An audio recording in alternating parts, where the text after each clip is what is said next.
So I know you've led at every level from war zones, to being superintendent at West Point. What leadership strategies stayed consistent throughout your career? And then which ones changed as, the levels of responsibility shifted? Yeah, well, any leadership strategy has to be a strategy to build trust within those whom you lead and those that you're working for. Um, Stephen Covey wrote a great book called The Speed of Trust.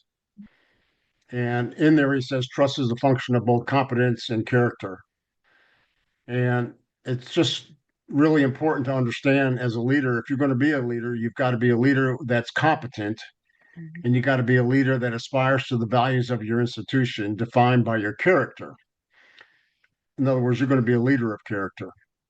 And if you have, just like Stephen Covey says, and you're a leader of character and competence, you're going to be a leader that people respect and one that you can get things done.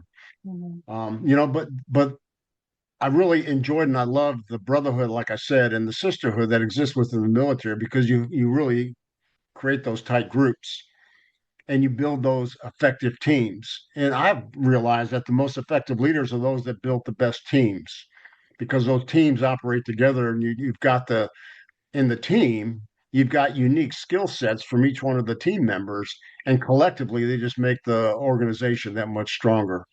I also believe in authentic leadership. Authentic leadership is the leadership where you're authentic. In other words, you're transparent. So subordinates don't have to guess where you're coming from. They know. I mean, you're predictable. And because of you're an authentic leader, you're a leader of high character.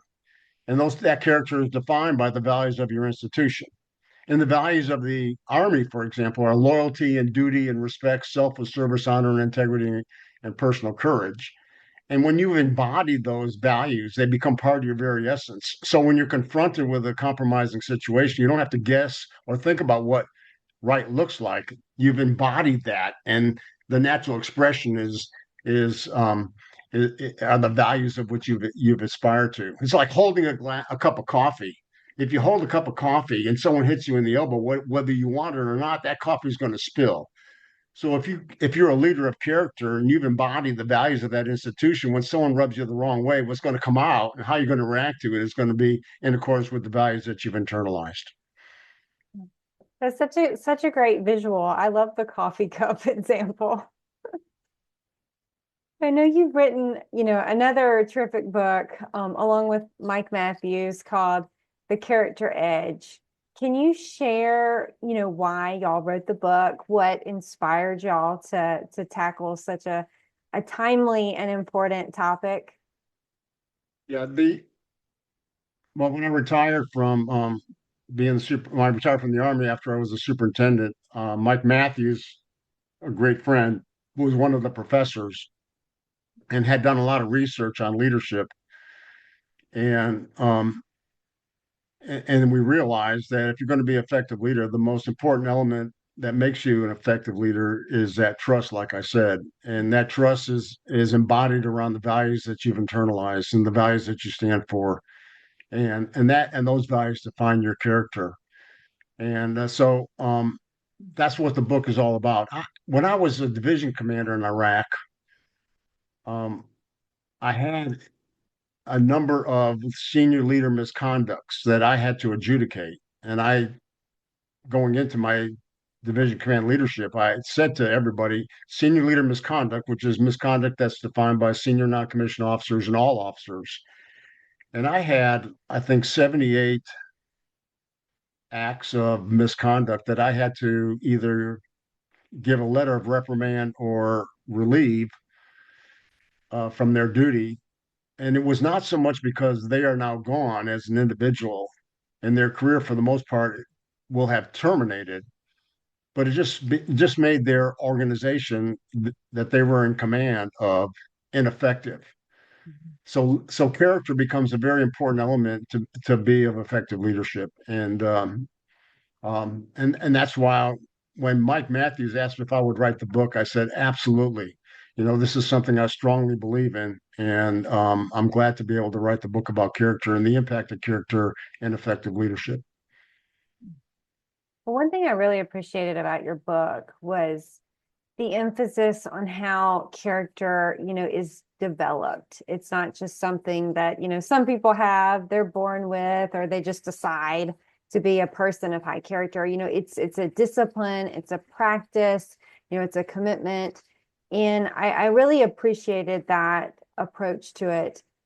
Do you think, our society prioritizes character development, enough?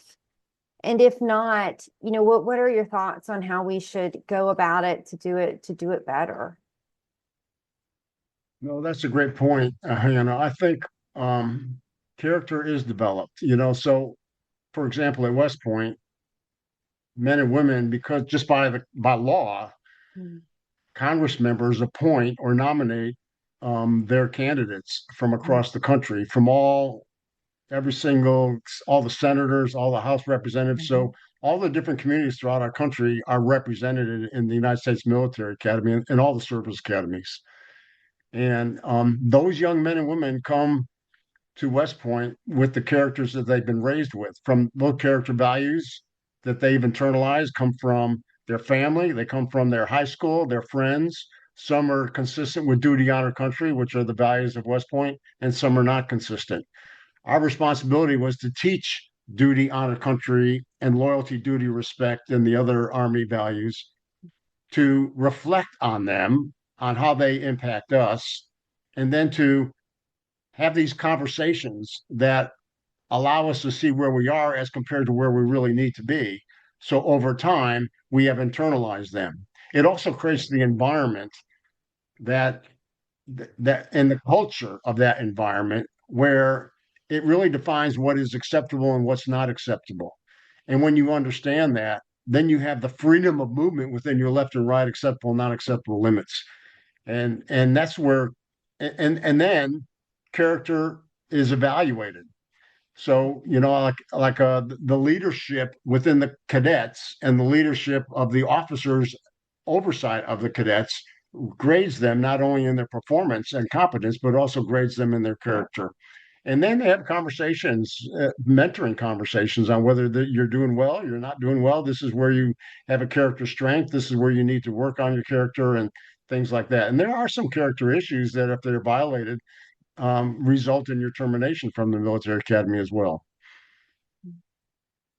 Yeah, y'all have a West Point does a great job of putting the concept of character develop, in action. I think it's character development is something people throw around all the time, and I've just always been very impressed with kind of how y'all at West Point make it happen.